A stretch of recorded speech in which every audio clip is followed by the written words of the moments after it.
দেখলেই দৌড় দিয়ে বাইরে যে জি দোস্ত আসতেছি, ফোনে কয় দোস্ত আসতেছি। রাস্তায় দোস্ত দাঁড়ায় গেছে, ওর বন্ধু মোটর সাইকেল নিয়ে হাং গাড়ি লাফ দিয়ে যে মোটর সাইকেলের পিছনে উঠছে আর টান দিছে, ধুমসা টান, ষাটিতে শুরু হয়, ওকে গিয়ার হলো ষাটিতে শুরু হয়। যখনই টান মারছে হঠাৎ করে বালির ট্রাক একটা সামনে চলে আইছে, দম করে তলে দুটি জায়গায় শেষ।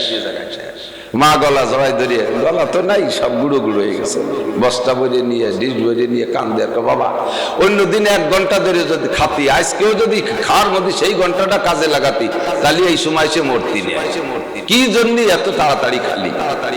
আল্লাহ কোন জন্য খাবার খাইছে তাড়াতাড়ি? বাজো নাই, ঘড়িতে টাইম হয়ে গেছে, আজরাইল ডাকতেছে তাড়াতাড়ি না। আবার খাবার কটা রুজিতে আছে, ও কটা আবার খাইতে হবে, ও কটা লাস্ট রুজি, আবার এই জায়গায় টাইম মতো মরতে হবে। এই জন্য ধমাধম আজকে 5 মিনিটে খাওয়াই ওই জায়গা ফাটাই দিচ্ছে। রাস্তায় যে ডাকছে দোস্ত মোটর সাইকেল, ওই মোটর সাইকেলের ভিতরে আছে আজরাইল, যাইতেই হবে, মরতেই। আল্লাহু আকবার। যুবক সাবধান, সারা বছরের 8 মাস রাস্তায় থাকি, কত যুবকরে রাস্তার থেকে টেনে সরাই পড়ে রয়েছে, সরানোর কেউ নেই। রাত 2টা বাজে, রাত 1টা বাজে। গত বছর এক কায়দা মতো এক তাগড়া একজন আমার চোখের সামনে পড়ে গেছে মোটর সাইকেল নিয়ে। টাইনে উঠতে যাই, আমি তো হালকা পাতলা মানুষ, আমরা 100 কেজি হবে ওজন, তা উঁচু উঠতে যে পারি না। এই পাশে টান খাই, আবার সেই থেকে এই পাশ ধরে চাবাই, রগ ছিঁড়িয়ে ভিড়ে গেছে, নিচা করতে গেছে। এরকম কতজনের রাস্তার থেকে উঠায় হেসে উড়ে দিয়ে, তুমিও কোন দিন পড়ে যাবা, সেই দিনের অপেক্ষা করো, সময় থাকতে ভালো হয়ে যাও। তো বৃষ্টি বাদলের সময় কখন বৃষ্টি আসবে কিছুই বলা যায় না। এই জন্য অনেক লোক আসছেন, জায়গা কম, ঘনবসতি, কষ্ট হচ্ছে, গরম ওঠে। 2টা সূরা খুবই ছোট, একটা সূরা আসর আর একটা সূরা কাউসার। ওয়াল আসর আর একটা হলো ইন্না আতাইনাকাল কাউসার। এই দুটো খুব ছোট না, 3 আয়াতের ছোট্ট সূরা। তবে একটা কিছু কথা জেনে নেন, সূরা ছোট কিন্তু ভিতরে পেট অনেক বড়। প্রশ্নপত্রে প্রশ্ন যদি ছোট হয়, অ্যান্সার উত্তর কিন্তু বড় হয়। শিক্ষিত মল জবাব দেন। আবার বলি, প্রশ্ন যদি এই প্রশ্নপত্রে প্রশ্নটা যদি ছোট হয়, উত্তরে মেলা লেখা লাগে। যেমন আমি বলি, এইটা ধরেন প্রশ্ন বিভাগ, এখানে 1 নম্বর প্রশ্নে লেখা ছোট্ট আধা লাইন লাগছে লিখতি। প্রশ্নটা কি? এই বইতে যাহা কিছু আছে সব লিখে দাও, সব লিখে দাও। এই বইতে যাহা কিছু, যে বইয়ের পরীক্ষা আজকে, এই বইতে যাহা কিছু আছে সব লিখে দাও। প্রশ্নটা তো 2 অক্ষর হয়ে গেছে, কিন্তু লিখতে তো 6 মাস লাগবে, 6 মাস লাগবে, ঠিক না? আর প্রশ্ন যদি বড় হয়, তাহলে উত্তরের অনেক অংশ প্রশ্নের মধ্যে চলে আসে, তখন উত্তর ছোট হয়ে যায়। যেমন তারও উদাহরণ, পুরো বইটা প্রশ্নপত্রে উঠে দিয়ে নিচে লিখে দিয়েছে ইহা সত্য না মিথ্যা। একটা খুচা দিলে হয়ে গেল, ঠিক না? মিথ্যা হলি ক্রস দাও, সত্য হলি ঠিক দাও, ঠিক এক্সাক্ট যাকে বলে, ঠিক না? তো সূরা বাকারা অনেক বড়, সে বড় তো তার বড়ত্বের আলোচনা সেদিন হবে। সূরা আসর দেখতে 3 লাইন, কিন্তু এর পেট ভরা 30 পারা কোরআন শরীফ। এর পেটের ভিতরে 104 খানা আসমানি কিতাব। দেখতে ছোট, প্রশ্ন ছোট, অ্যান্সার সারা শরীয়ত সম্পূর্ণ। আল্লাহ পাক রব্বুল আলামিন এর ভিতরে কি আছে বলতে গিয়ে আগে কসম খাইছে। একটু সব কথা খেয়াল নড়াচড়া করে, কসম খাইছে। ও মানে কসম, উকসিমু, আমি কসম খাই। আল্লাহ কসম কি জন্য খায় মানুষে? আমাকে আপনার কাছে গ্রহণযোগ্যতা বাড়ানোর জন্য, আমার কথার গ্রহণযোগ্যতা বাড়ানোর জন্য আমি কসম খাই। কখনো কখনো এই কসমটা আমার ব্যক্তি স্বার্থ উদ্ধারের জন্য। আপনার কাছে টাকা চাইতেছি, আগে একবার নিয়ে 1 সপ্তাহ কথা কয়ে 2 মাস ঘুরেছি, এবার যদি আপনার কাছে টাকা চাই, তাহলে কি আপনি দিতে যাবেন? তখন এবার আপনার কাছ থেকে টাকা আপনার কাছে ছাড়া কোথাও পাচ্ছি না, জানি যে আপনার কাছে টাকা আছে, কাজেই এবার টাকা নিতে হলে, আমার এই স্বার্থ উদ্ধার করতে হলে আমাকে কসম খাইয়ে বলতে হবে, আল্লাহর কসম, আল্লাহ 99 নামের কসম, এবার টাইম মতো টাকা দেবো, দেন আমারে 10,000 টাকা, আর না আপনাকে বউ মরি যাবে। তাহলে এই যে কসম খাইলাম আমার ব্যক্তি স্বার্থ উদ্ধারের জন্য না, আমাকে গ্রহণযোগ্যতা তৈরি করার জন্য। এই গ্রহণযোগ্যতা তৈরির ভিতরে আমার লাভ আছে, আমার লাভ আছে। যদি আমি কসম না খাই আপনি টাকা দেবেন না, তখন আমার ক্ষতি হয়ে যাবে। আর কসম খাইলে আমার গ্রহণযোগ্যতা আপনার মধ্যে তৈরি হবে, আপনি আমার টাকা দেবেন, আমার উপকার হবে। আল্লাহ আহকামুল হাকিমিন এত বড় বিপদে পড়ে নাই যে সেই আল্লাহর কথা বান্দা গ্রহণ করলে আল্লাহর আকাশ জোড়া লাভ হয়ে যাবে, আর আল্লাহর কথা বান্দা না খাইলে আল্লাহর চুল পরিমাণ ক্ষতি হবে, এমন কোন সমস্যা আছে আল্লাহ? সারা দুনিয়ার বর্তমান সময়ে 800 কোটি মানুষ যদি সবাই যদি কলেমা পড়ে লা ইলাহা ইল্লাল্লাহু মুহাম্মাদুর রাসূলুল্লাহ, আমার দিয়েন না এখন সিস্টেমে ব্যতিক্রমে গেছে, গলা বসে যাচ্ছে। থাকেন দেখান এনাদের সব চলো, খেয়াল করতেছেন সবাই? সারা দুনিয়ার সব মানুষ যদি আল্লাহকে আল্লাহ বলে স্বীকার করে, সব যদি মোমেন হয়ে যায়, মুসলমান হয়ে যায়, নামাজি হয়ে যায়, হাজি হয়ে যায়, আলেমও হয়ে যায়, পীরও হয়ে যায়, তাহাজ্জুদ গুজার হয়ে যায়, তাতে আল্লাহ পাক রব্বুল আলামিন যেখানে আছে তার প্রমোশন বাইরা 1 ইঞ্চি উপরে ওঠে না, ওঠার জায়গা নাই, সর্বোচ্চ পদমর্যাদায় আছে। ঠিক না? আবার 800 কোটি মানুষ যদি কাফের হয়ে যায়, তাতে আল্লাহ পাক রব্বুল আলামিনের 1 জাররা পরিমাণ ক্ষতি হবে না। হবে সবাই কেউ আল্লাহকে আল্লাহ মানে না, এই জন্য আল্লাহ রাগ করে কি চেয়ারের তে নামে ফাটি দিছে, বুঝলে? কেউ আমার আল্লাহ কয় না, টাকা তো এখন চেয়ার পাইতে বসে থাকবো, নিচে যে মাটি দিব সেই নাকি? চেয়ারম্যান প্রার্থীরা ভোট দিলি সে চেয়ারম্যান হয়, কাজেই সে কাউন্সিলে যে চেয়ারে বসতে পারে।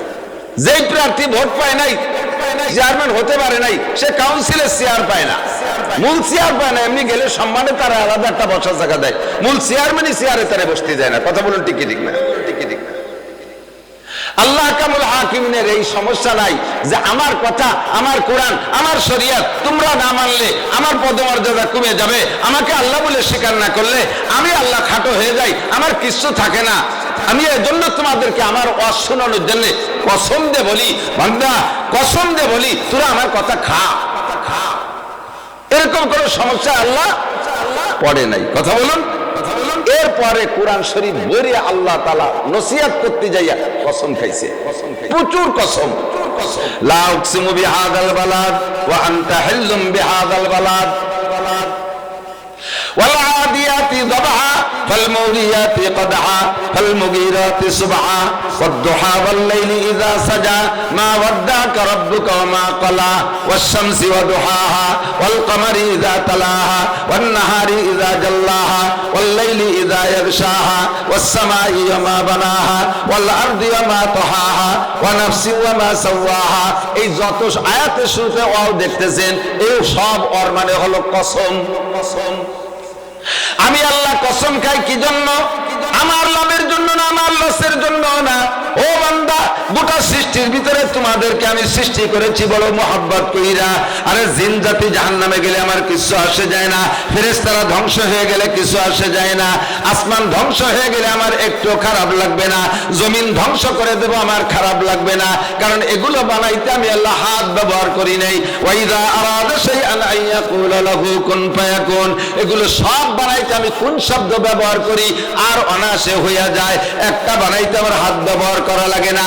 যত সৃষ্টি করেছি সব এমন করে সৃষ্টি করেছি, মানুষ 5টা জিনিস বানাইছি আমি আল্লাহ তাআলা নিজ হাত দিয়া, তার মধ্যে তোমাদেরকেও বানাইছি আমি হাত দিয়া। যা বানাইছি কোন বলে তার প্রতি আমার যে দরদ, যা বানাইছি হাত দিয়া তার প্রতি একই দরদ হতে পারে না। যার পিছনে যার পরিশ্রম বেশি, মেহনত বেশি, তার উপরে তার দরদও বেশি। কতক্ষণ হাদিয়া পাওয়া ফাউজি নিশির মর্যাদা আর নিজের কিসেন বেচা কামলা দিয়া কষ্ট করা, রক্ত পানি করা টাকার মালের মর্যাদা কখনোই এক হয় না। ঠিক কিনা? সন্তান জন্ম দিতে বাপও লাগে, মাও লাগে।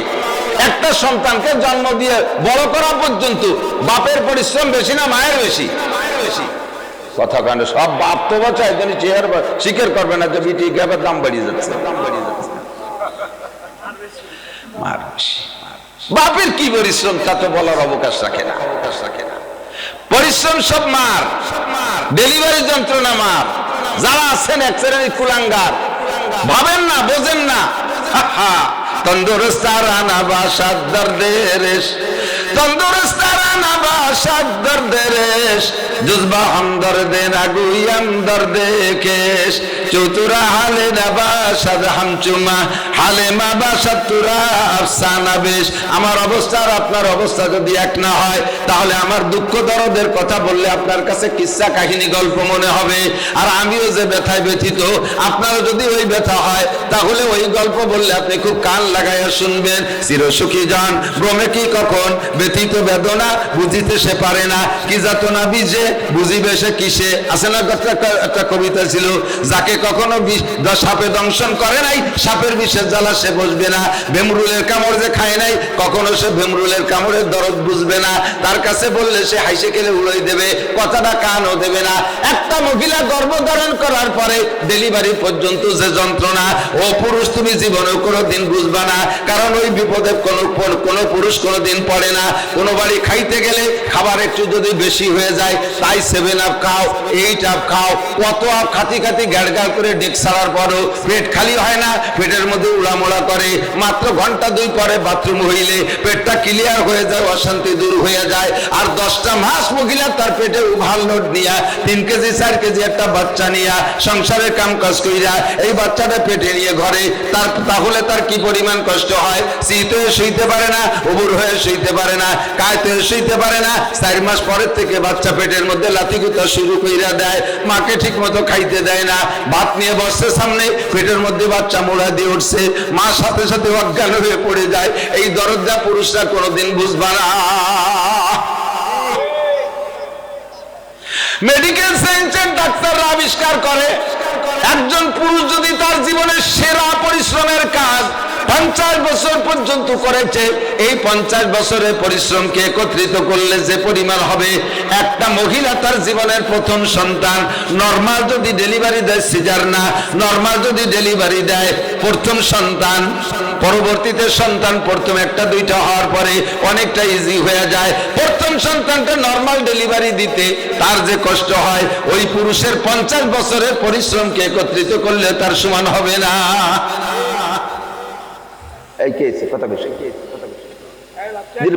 কটুক তার সাথে মোবাইল দিয়ে সারিয়ে দিয়েছে।